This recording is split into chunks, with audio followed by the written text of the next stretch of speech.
سے مجھے دکھ ہوا ہے.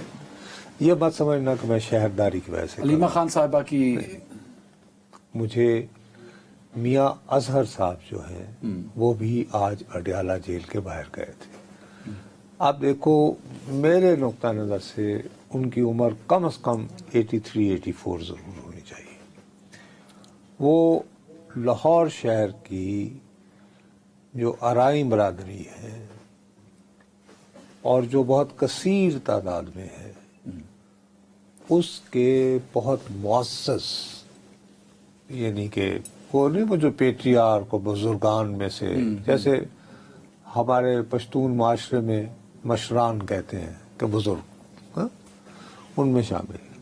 اب اس عمر میں ان بیچاروں کا اس دینگا مشتی جو باہر ہو رہی تھی اور ان کو پتھر لگایا سر پہ، اللہ نے خیر کی کہ وہ بڑے حوصلے سے اس کے باوجود انہوں نے بعد میں صحافیوں سے گفتگو کرتے ہوئے جو ہے وہ یعنی کہ سخت باتیں کی ہیں. میرا صرف یہ ہے کہ سیاست میں ہوتا ہے، ہاڑا ہوڑی بھی ہوتی ہے، دھینگا مشتیاں بھی ہوتی ہیں، احتجاج بھی ہوتے ہیں، سب کچھ ہوتا ہے.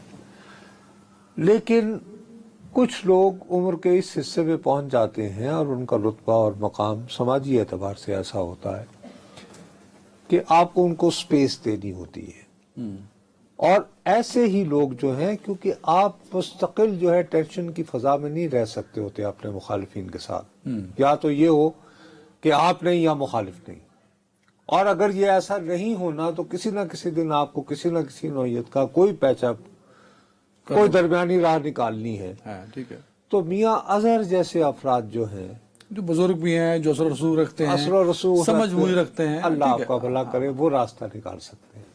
تو یہ قابل مذمت ہے. اور میں یہ سمجھتا ہوں کہ خاص طور پر اس وقت جو حکومت ہے، شہباز صاحب بھی اور مریم بی بی بھی، ان کو تو اچھی طرح یاد ہوگا کہ جو بڑے میاں صاحب تھے، نواز شریف صاحب کے والد، میاں شریف ان کے ان کے ساتھ کس نوعیت کے تعلقات تھے. اچھا، اور یہ بات میں کہہ رہا ہوں، میں نے یعنی ایک زمانے میں نواز شریف صاحب کی جب دوسری حکومت تھی تو انہیں ڈس لاج کرنے کے لیے میاں اظہر صاحب کو کانسپریٹوریلی آگے بڑھایا جا رہا تھا.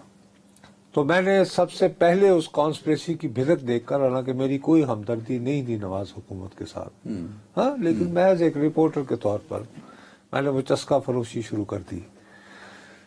تو میاں صاحب اسمبلی کے گیٹ کے باہر میرا انتظار کر رہے تھے، اور جب ملا تو انہوں نے مجھے کہا کہ یار میری تم سے ایک درخواست ہے، یوں کر کے کہ یار یہ مت لکھا کرو، کیونکہ تم جو لکھتے ہو شہباز اس کو بڑے میاں صاحب تک بھیج دیتا ہے، اور وہ میرے والد کی طرح ہیں اور وہ میری ڈانٹ ڈپٹ کرتے ہیں، تو برائے مہربانی. یعنی یہ اتنے ڈیسنٹ آدمی ہیں. نہیں ٹھیک، آپ صحیح کہہ رہے ہیں. تو ایسے ڈیسنٹ آدمی کے ساتھ اس طرح کا جو ہے